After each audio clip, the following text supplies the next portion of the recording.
devotion, dedication. Also, you know, she's got maybe she's too humble to say, too modest to say, but she's got a great fighting spirit, no doubt. She's a warrior, goes out there and doesn't give a single game. Actually, she has probably the most bagels of anyone in women's tennis. It speaks about how seriously and professionally she's taking every single point and game on the court. So that's very admirable. I really like that kind of champion spirit and mindset. It started as a simple on-court disagreement, but within hours, it exploded into one of the most heated controversies tennis has seen all year. Fans were stunned, players were divided, and the entire situation took a turn no one expected. Because right when the tension between Coco Gauff and Belinda Bencic hit its peak, a surprising voice stepped into the chaos, someone whose opinion carries more weight in tennis than almost anyone alive. And what he said didn't just shift the narrative, it shook the entire tennis community. But the real twist? His support didn't go to the player most people assumed. And once you hear what actually happened behind the scenes, you'll understand why this moment has become the center of global attention. The controversy began over something so minor that most players would have ignored it, but in this match, tensions were already simmering. During a tight rally, Belinda Bencic abruptly accused Coco Gauff of being disrespectful and trying to influence the flow of the game.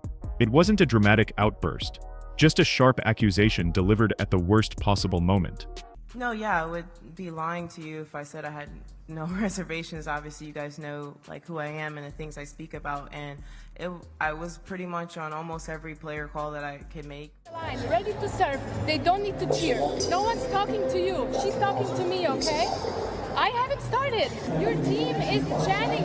I'm too old for these mind games, okay? Coco, known for her calm presence, tried to explain that she was only speaking up to ensure a point was counted correctly. Instead of diffusing the situation, the clarification made things worse. Bencic doubled down, muttering comments, gesturing at the referee, and painting Coco as someone trying to gain an unfair advantage. The atmosphere shifted instantly. Fans felt it. The stadium felt it. Even social media picked up on the tension. This wasn't a typical mid-match disagreement. This was something deeper. Something personal. Coco responded, "There's nobody in the stadium. It's been so respectful. I treat your team with respect. We treat each other with respect. The ball was a drop shot winner." And as intense as that moment was, the real escalation was still coming. Because what happened next changed everything. What happened next took the tension from uncomfortable to undeniable. As the match continued, the disagreement between Coco and Belinda boiled over into a direct confrontation that caught everyone off guard. Bencic pushed her accusation even further, insisting that Coco was intentionally trying to sway the referee and manipulate the momentum of the match. It wasn't just a complaint, it was a claim that struck at Coco's integrity, something she has always fiercely protected. Coco didn't snap back. Instead, she responded with clarity and composure, telling Bencic, "Nobody in the stadium has been disrespectful. I treat your team with respect. We treat each other with respect." The ball was a drop shot winner. Her words weren't aggressive, just firm, confident, and impossible to dismiss. Yet Bencic continued pressing the idea that Coco was in the wrong, creating an awkward, heated energy that rippled across the stadium. Fans watching at home were stunned. Clips spread instantly across social media, with thousands debating who was right. And while the cameras focused on the exchange, something else was happening behind the scenes, something that would completely flip the narrative. Because someone much bigger, someone far more influential, was watching this unfold, and he wasn't impressed by what he saw. And when he finally spoke up, the entire tennis world stopped to listen. Also, she's got maybe she's too humble to say, too modest to say, but she's got a great fighting spirit, no doubt. She's a warrior, goes out there and doesn't give a single game. Actually, she has probably the most bagels of anyone in women's tennis. Just when it seemed like the argument between Coco Gauff and Belinda Bencic would fade away as another heated on-court moment, the entire situation took a shocking turn. Out of nowhere, one of the most influential figures in tennis, Novak Djokovic, stepped into the conversation, and he didn't tiptoe around his opinion. He went straight to the point, publicly defending Coco in a way that immediately shifted the narrative. Djokovic made it clear that Coco hadn't done a single thing wrong. In his eyes, she was simply protecting the fairness of the match, speaking up only when necessary, and doing exactly what any serious competitor would do. He even dismissed Bencic's accusations as completely unjust, indirectly calling out the tactic of trying to rattle an opponent through exaggerated claims. For fans, this was jaw-dropping. Djokovic rarely inserts himself into dramas between other players, especially when it involves a rising star and a seasoned veteran. His decision to back Coco wasn't just unexpected, it was a statement, a message that he wasn't buying the version of events being pushed onto her. And because of who he is, his words immediately carried weight. Overnight, people who had been unsure suddenly took a second look at the situation. Clips were replayed, comments analyzed, and sentiment shifted sharply in Gauff's favor. But Djokovic's commentary wasn't just a passing remark, it added fuel to an already complicated situation, exposing cracks that had been forming long before this match even began. And once he spoke up, there was no turning back, because his support would end up changing everything about how this story unfolded. When the tension hit its peak, most players would have cracked under the pressure. But Coco Gauff didn't just hold her ground. She flipped the entire match upside down. After dropping the first set and absorbing every bit of energy Bencic tried to weaponize against her, Coco settled into a different mode entirely. Her focus sharpened, her footwork tightened, and suddenly every swing carried a sense of purpose that even the commentators couldn't ignore. What looked like the beginning of a meltdown for most athletes became the start of one of Coco's most composed comebacks of the season.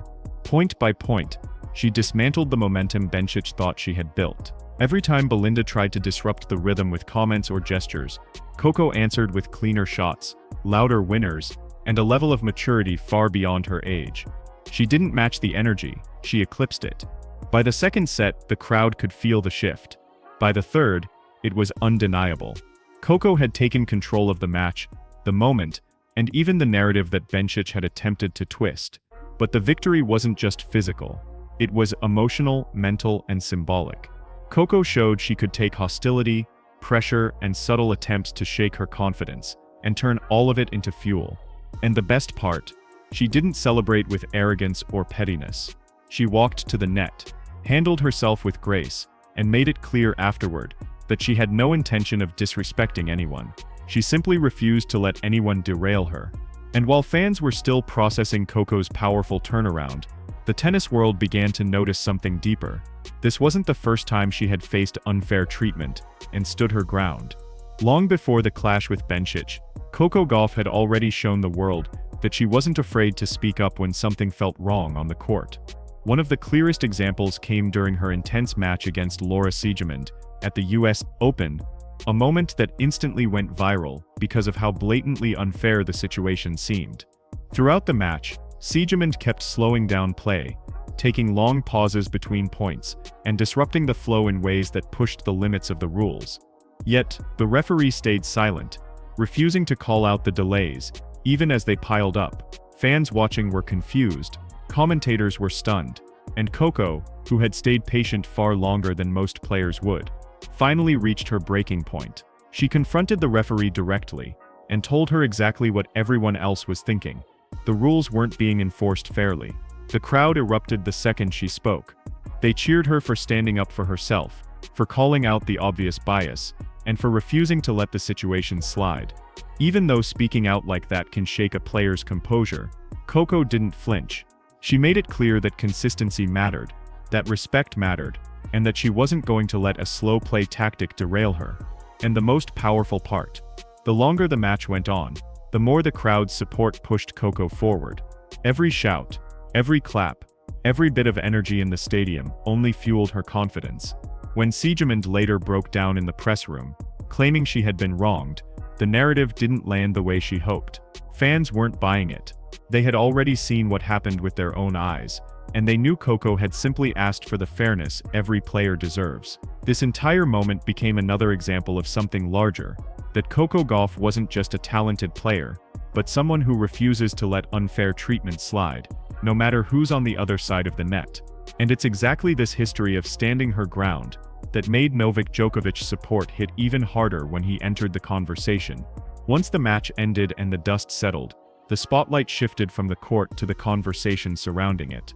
and suddenly Belinda Bencic found herself facing a wave of pressure she didn't expect. What initially seemed like a simple complaint had snowballed into a narrative she could no longer control. Djokovic's support for Coco didn't just influence the public's perception, it completely flipped the momentum of the conversation. Fans began questioning Bencic's behavior, analysts replayed the exchange frame by frame, and the tennis world took sides almost instantly. While some tried to defend Belinda, the majority believed she had crossed a line and allowed her emotions to dictate her actions. On the other hand, Coco's reputation only strengthened. The way she handled the accusations, with calmness, maturity, and an unshaken focus, became the centerpiece of the entire storyline. Commentators praised her poise, fans applauded her resilience, and players quietly acknowledged her growth. The contrast between the two players couldn't have been clearer. One seemed overwhelmed by frustration, while the other rose above it, refusing to let chaos dictate her performance. But the real shift happened behind the scenes, as coaches, analysts, and insiders started discussing how this controversy might impact future matchups and reputations. Bencic now carried the weight of being seen as the one who overreached, the one who let a moment of frustration turn into an unnecessary conflict. Coco, meanwhile, emerged from the situation not only as the better player that day, but as someone who proved she knows how to navigate pressure both physically and mentally.